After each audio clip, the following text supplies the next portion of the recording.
Hello, Mr. Yasin. Assalamu alaikum. وعليكم السلام ورحمة الله وبركاته. Akkam nagaa qabdu? كم؟ Fayyaadhumaay? أي الحمد لله. Meegaa waa'ee Ramadaana kanarraa waan dubbatu xiqqo.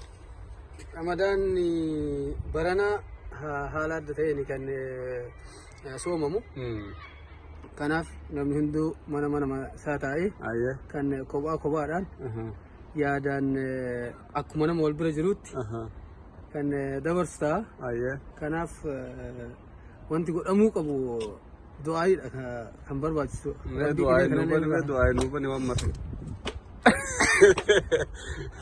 بسم الله والصلاة والسلام على رسول الله شيء بيجري اللي بيجري Sheyni rakkoon qaba. سان دراوني جلين Maal inni maal argite Yaasin? كل فاجر اللي بيجري هدي كبدي Meeti maraafuu akka isheen dhufanii jecha iqaamaa godhaa azaan. أذان اللي مساعد اللي نجينا والله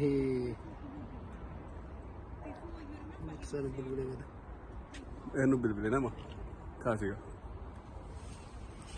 Ayyee akkuma argitani Ramadaan Kariim jedhaa jiranii beektu garana.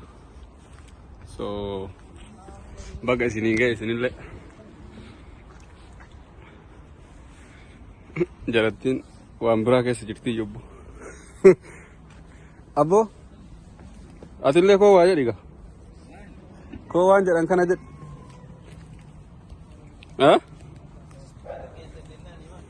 Baga geessanii sila garamiin achi deebisan abbo garamiin achi deebisan viidiyoo.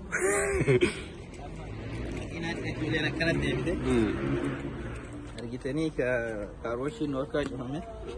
Salaama gaafa. السلام عليكم ورحمة الله تعالى وبركاته.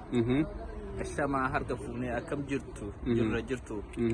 بقى جلبلتي رمضانات سنين جاي جتا. بقى مدني بقى مني. ربين إليه كانت لينو راقة دي عادي بسو. Aamin. أرجتني مرتي كيسانويو بقى مجرتني تي.